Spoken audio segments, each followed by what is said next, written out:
ব্যবসা করতে নয়, ব্যবসা যদি শিখতে চান 5টা জিনিস লাগবে।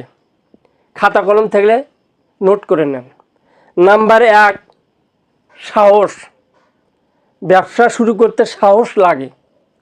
একটা কথা আছে না, পিছু লোকে কিছু বলে, আমি ব্যবসা করব, কে যে কি বলবে, কে যে হাসবে, এই ভয়কে জয় করে ব্যবসা শুরু করতে হবে। নাম্বার 2, হাসি ও ভালো আচরণ। মানুষ আপনার জিনিস কিনতে আসবে না, আসবে আপনার ব্যবহার কিনতে। অনেক দোকান আছে, আপনার থেকে কেন নেবে? আপনার যদি ভালো ব্যবহার হয়, হাসি মুখে কথা বলতে পারেন, তাহলে সে আপনার থেকে জিনিস নেবে। নাম্বার 3 হচ্ছে ভালো জায়গা। ভালো জায়গা মানে পাকা জায়গা, এসি জায়গা এরকম না। ভালো জায়গা মানে যেখানে লোক যাতায়াত করে, বেশি লোকের সমাগম, বাজার, স্কুল, ফ্যাক্টরি, এই ধরনের জায়গা। নাম্বার 4 হচ্ছে ছোট পুঁজি। 500 থেকে শুরু করে 5000, আর বেশি না। কারণ আপনি ব্যবসা শিখেছেন, শেখার পরে আপনি বেশি বিনিয়োগ করবেন। তার আগে 500 থেকে 5000-এর মধ্যে। নাম্বার 5 হচ্ছে যে জিনিসটা আপনার জানা আছে। যেরকম মোবাইল যদি ভালো বোঝেন, তাহলে ফ্ল্যাক্সি লোড, বিকাশ, নগদ এই ধরনের।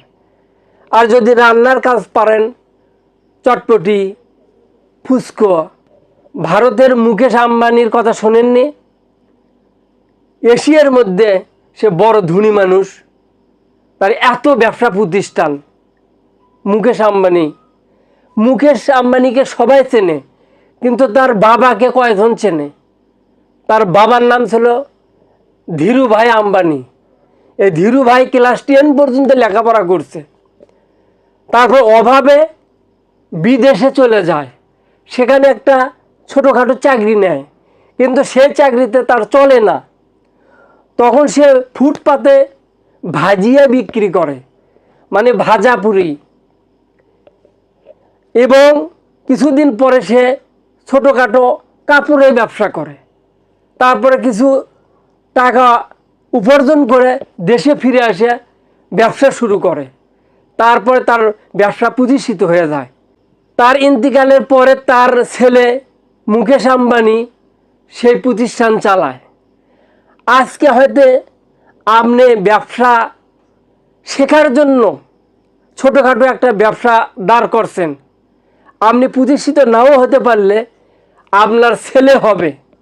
আর আপনি যদি শুরু না করেন, আপনার ছেলে চাকরি করবে, চাকরি না পেলে কৃষিকাজ করবে, ব্যবসা সে বুঝবে না। আর আপনি শুরু করলে আপনার ছেলে না পারলে তার ছেলে একদিন ব্যবসা করবেই এবং সাকসেস হবে। তখন আপনাকে ওই ধীরু ভাইয়ের মতন তার জীবনী মানুষ অন্তরে লিখে রাখবে।